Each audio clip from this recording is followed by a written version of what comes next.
Kata Allah subhanahu wa ta'ala melihat keadaan Nabi Muhammad SAW. Apa yang dibutuhkan lagi?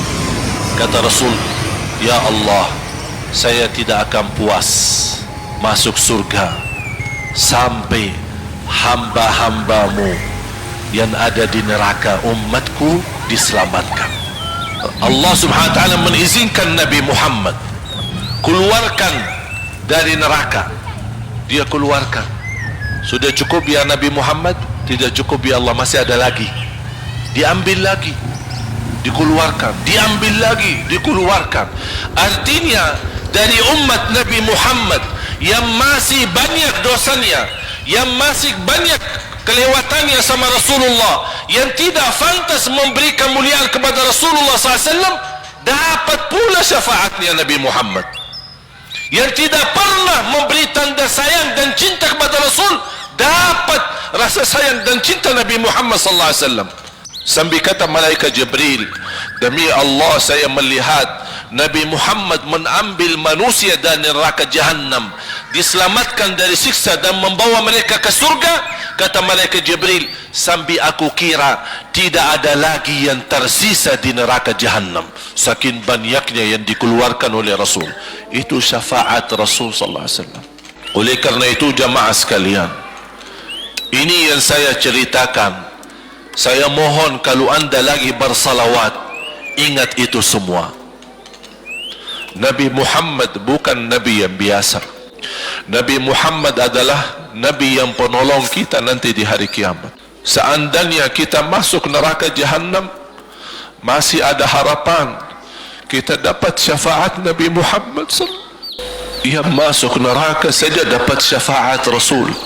Jadi sejauh mana kita bisa mencintai beliau, sejauh mana kita minat mempelajari kehidupan beliau, sejauh mana kita mengenal sunnah-sunnah beliau. Di zaman ini, umat yang paling bodoh terhadap beliau kita umat Islam.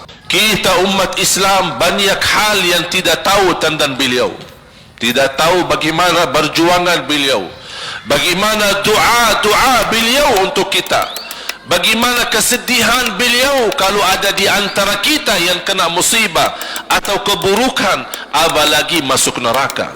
Siti Aisyah radhiyallahu anha, Siti Aisyah radhiyallahu anha pernah minta sama Rasul doa. Ya Rasulullah, tolong doakan saya. Rasul mendoakan, Allahumma ighfir li Aisyah ma taqaddama min dhanbiha wa ma ta'akhkhar, ma qaddamat wa ma akharat, wa ma asarrat wa ma a'lanat. Ya Allah, ampunilah dosa-dosa istriku Aisyah, dosa yang lama, dosa yang baru, dosa yang terang-terangan maupun dosa yang tersembunyi. Siti Aisyah mengaminkan doa Nabi Muhammad dan menangis dan bangga dan senang. Saking senangnya, saking bahagianya, dia tertawa sambil Rasul melihat Siti Aisyah. Senang wahai Aisyah? Apakah kamu senang dengan doaku? Kata Siti Aisyah, bagaimanakah aku tidak senang? Aku justru merasa bahagia dengan doamu untukku ya Rasulullah. Apa kata Rasul? Ketahuilah wahai Aisyah, ketahuilah doaku yang baru ini untukmu, itulah selalu doaku untuk umatku di setiap salat. Itu doa Nabi kita buat kita. Setiap beliau salat mendoakan kita, ya Allah ampuni dosa umatku, dosa yang lama, dosa yang baru, dosa yang sembunyi, dosa yang terang-terangan. Setiap salat itu doa Nabi kita, Nabi Muhammad SAW untuk kita semua. Apa yang diminta oleh Rasul? Rasul tidak minta banyak dari kita. Salah satu yang diminta oleh Rasul dan memohon, satu itu berbanyak, itu satu-satunya yang Rasul minta banyak. Selain itu Rasul tidak pernah minta banyak. Satu-satunya Rasul minta banyak. Apa? Salawatlah kepadaku, berbanyaklah salawat kepadaku. Mengapa Rasul minta berbanyaklah salawat kepadaku? Kenapa tidak minta amalan yang lain untuk dibanyakan salawat atau amalan yang lain? Mengapa hanya salawat? Rasul berpesan, berbanyalah salawat kepadaku, karena Rasul tahu dengan kita berbanyak salawat kita akan dijamin dapat syafaat beliau, dan itulah beliau yang diinginkan. Bukan hanya dapat syafaat, bahkan Rasul sendiri bersabda, aqrabukum minni majlisan yaumal qiyamah, yang paling dekat kepadaku hari kiamat yang paling banyak salawat kepadaku. Bahkan berita gembira bagi seorang hamba umat Nabi Muhammad SAW, akthiru alayya minas salati yaumal jumu'ati wa laylataha fa inna salatakum tablughuni haitsu kuntum. Ini keistimewaan khusus, kelebihan, amalan yang utama, bahkan yang terutama di hari Jumaat dan di malam Jumaat, fokus hanya bersalawat kepada Rasul. Mengapa? Karena Rasul yang berpesan, Rasul yang minta. Rasul berpesan, berbanyaklah salawat kepadaku malam Jumaat dan hari Jumaat. Mengapa ya Rasulullah khusus hari Jumaat dan malam Jumaat? Karena salawat kalian Allah sampaikan kepadaku. Kata guru saya, barang siapa yang ingin Rasul kenal dengan dia, berbanyaklah salawat kepada beliau, karena langsung nama kita akan sampai. Ya Rasulullah, ini salawat bapa dan ibu dari Bandung, kan sampai. Ada riwayat, ada malaikat khusus tugasnya setiap kita bersalawat dibawa kepada Rasulullah sallallahu alaihi wasallam. Allahu akbar. Bahkan ada orang bertanya kepada guru saya, Syekh Muhammad Ibn Muhammad Ibn Mukhtar Asy-Syanqiti, dan beliau masih hidup. Subhanallah, ketika di salah satu pertanyaan di majlis ta'lim di Masjid Nabawi, ada orang bertanya, mana yang lebih diutamakan di hari Jumat? Banyak baca Quran atau banyak salawat? Kita milih yang mana? Beliau menjawab dengan jelas, dengan tegas, di hari Jumaat dan malam Jumaat lebih utama banyak salawat daripada banyak baca Quran. Mengapa? Karena kata beliau, karena itulah permintaan Rasul sendiri, berbanyaklah salawat kepadaku di hari Jumaat dan di malam Jumaat. Dan banyak riwayat yang lain. Kalau saya sebutin manfaat, keutamaan salawat kepada Rasul, lebih daripada 100 manfaat. Menghilangkan kesusahan, memberi kemudahan lunasi hutang, menyembuh penyakit, menjamin ampunan dosa, mendapat 10 rahmat, mendapatkan syafaat Rasul, posisi kita semakin mulia. Setiap kali kita salawat semakin naik darajat kita. Barang siapa yang salawat kepadaku 10 kali, dapat 10 kebaikan, dapat 10 rahmat, dihapus 10 kejahatan, dan naik 10 darajat, dan di akhirat dapat syafaatku. Luar biasa. Hadis yang terakhir, Ubay bin Ka'ab radhiyallahu an berkata, ya Rasulullah, aku suka berdoa, karena salawat, arti salawat adalah doa. Arti salawat, doa. Ya Rasulullah, aku suka berdoa, berapa dari doaku saya jadikan untukmu? Artinya berapa persen ya? Kalau bahasa kita, berapa persen kira-kira? Kalau misal saya doa 10 menit, berapa menit untuk Rasul, dan yang sisanya buat aku? Contoh, aku kalau berdoa, ya Allah ampuni dosaku, ya Allah murahkan rezeki, sembuhkan penyakit, Allahumma salli ala Muhammad wa ala ali Muhammad. Berarti lebih banyak untuk diri kita, baru untuk Rasul. Sahabat itu ya Rasulullah bertanya, ya Rasulullah, berapa bagian dalam doaku saya jadikan untukmu? Apa kata Rasul? Kata Rasulullah SAW, ma syi'ta wa in zitta fahuwa khairul lak. Ya terserahmu, mau doa bagaimana untukku, ya terserahmu, tapi semakin banyak untukku, semakin banyak manfaatnya untukmu. Apa kata sahabat? Ya Rasulullah, saya akan jadikan separuh doaku hanya salawat kepadamu. Artinya kalau saya doa 10 menit, 5 minit salawat dan 5 minit doa untuk diriku sendiri. Apa kata Rasulullah? Terserahmu.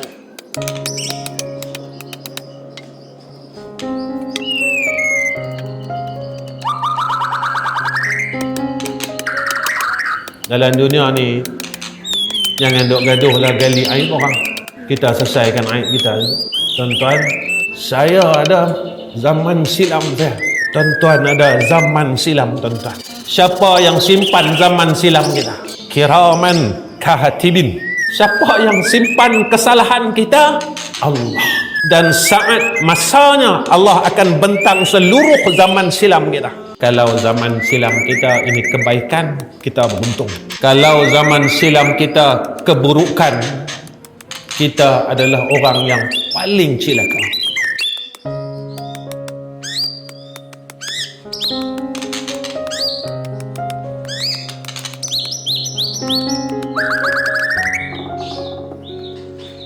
Boleh tuan-tuan kita jaga mak kita macam mak kita jaga kita?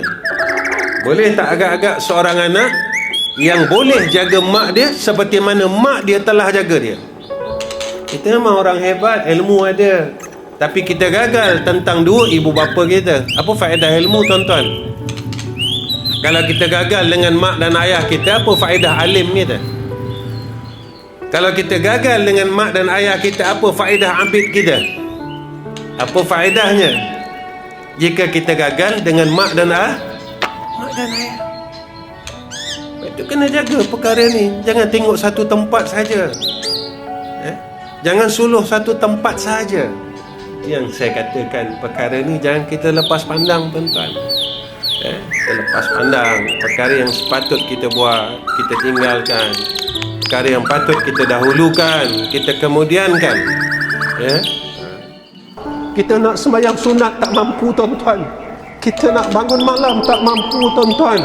Kita nak zikir bertasbih kepada Allah tak mampu tuan-tuan. Tapi Allah bagi dekat kita dan terus bagi dan terus bagi.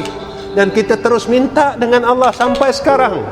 Luaskan rezeki, luaskan rezeki, luaskan rezeki ya Allah, luaskan rezeki ya Allah. Setelah Allah bagi kita rezeki, apa yang kita bagi Allah? Setelah Allah bagi kepada kita nikmat yang begitu banyak, apa kemampuan kita nak bagi Allah kembali, nak balas baik Allah? Apa yang kita mampu balas? Tuan-tuan, Allah ni baik tuan-tuan. Kenapa saya kata baik sangat? Kalau kau tak boleh sembahyang sunat berdiri, kau malas. Kau boleh duduk, kata Allah. Aku tahu kau malas. Janganlah kau tinggalkan aku. Nabi kata melihat kepada wajah kedua orang tua adalah ibadah. Saya nak tanya tuan-tuan, ketika kita pandang wajah mak ayah kita, apa perasaannya? Masa saya pandang wajah mak saya pandang wajah ayah saya, apa perasaannya? Masa tuan-tuan pandang wajah ayah tuan-tuan pandang wajah mak tuan-tuan, apa perasaan tuan-tuan? Satu, saya nak tanya tuan-tuan, ketika anak kita pandang wajah kita, apa perasaan mereka? Sebab itu seorang anak yang memandang wajah ibu bapanya dalam keadaan yang kasih, maka satu ibadah. Tuan-tuan, kita perlu ingat, kasih ini mula diangkat oleh Allah Subhanahu wa ta'ala. Kasih ini tuan-tuan mula diangkat sedikit demi sedikit. Saya tuan-tuan agak ramai juga orang mesej saya. Apabila saya kuliah tentang ibu, ayah, tentang anak, orang mesej saya, Ustaz, saya takkan memaafkan anak-anak saya. Baru ni ada orang mesej saya tuan-tuan, Ustaz, saya anak yang dipilih kasih oleh mak dan ayah saya. Sampai sekarang Ustaz, saya rasa tidak dipandang. Boleh tak saya dapat redha mak ayah saya? Saya balas mesej tersebut tuan-tuan. Baru lagi saya cakap dengan dia, apa dia? Bang, jadikan asbab ini abang masuk syurga Allah. Anak yang mak ayah pilih kasih ni tuan-tuan sakit tau. Kita bukan kaya, kita bukan pandai. Segelintir mak ayah kadang-kadang dia pandang harta anak-anak dia, dia pandang pandai anak-anak dia. Ada anak yang miskin, ada anak yang bodoh, tak dipandang oleh mak ayah. Anak ni kecil hati tuan-tuan. Anak ini rasa terhina tuan-tuan. Ketika ia balik bersama adik-beradik yang lain, mak ayah tak nak pandang dia tuan-tuan. Dia rasa terpinggir. Ayah, abang pun anak mak juga. Saya pun anak ayah juga. Kenapa mak buat macam ni? Tapi dia tak cakap. Anak ini tak cakap dengan ayah dia. Dan dia lihat akan apa yang ayah dan ibunya buat kepada anak-anak yang lain. Hatinya menangis dan terus menangis, tuan-tuan. Ditanya dengan saya, Ustaz, boleh tak saya dapat redha mak ayah saya? Saya cakap dengan dia, bang, jadikan perkara itu menjadi asbab kita masuk syurga. Kerana apa? Kerana syurga ni susah, tuan-tuan. Ada orang yang Allah jadikan, Allah buka pintu syurganya melalui ibu dan ayah dia. Walaupun dia tidak dipandang oleh mak dan ayah dia, tapi dia masih kuat terus untuk berbuat baik kepada dua orang tuanya semasa dua orang tuanya masih hidup. Kenapa dia kuat? Kerana dia melihat syurga Allah Subhanahu wa taala di hadapan. Begitulah kekuatan umat Islam pada zaman dahulu, tuan-tuan. Mereka sanggup mati syahid kerana mereka nampak syurga di hadapan. Mereka sanggup korbankan harta mereka untuk Allah dan Rasul sebab mereka nampak syurga di hadapan. Tuan-tuan, dunia ni bukan tempat tinggal. Saya mati, tuan-tuan mati. Besok kalau kita mati, kita bawa apa? Kita hantarkan kawan-kawan kita masuk liang lahat, dia bawa apa, tuan-tuan? Kita hantarkan adik-beradik kita, mak ayah kita, dia bawa apa, tuan-tuan? Dia bawa tanah dia yang 10 ekar. Dia bawa duitnya yang disimpan di dalam bank-bank. Dia bawa kawan-kawan dia. Adakah dia bawa anak kesayangan dia? Yang dibawa amal salah dia. Beruntunglah kalau ada amal salah. Tapi kalau tak ada amal salah, kita bawa apa, tuan-tuan, besok balik? Kita bawa apa? Kita nak bawa apa, tuan-tuan? Kita nak bawa apa besok kalau kita balik menemui Rabbul Izzah? Tuan-tuan, malam ini saya nasihatkan diri saya sebagai seorang ayah. Jangan pilih kasih dengan anak-anak kita, tuan-tuan. Tolonglah. Mungkin saya juga pernah buat pada anak-anak saya. Malam ini secara terbuka saya minta maaf pada seluruh anak-anak saya. Jika perkara itu pernah saya lakukan dalam hayat saya, dalam hidup saya sebagai seorang ayah.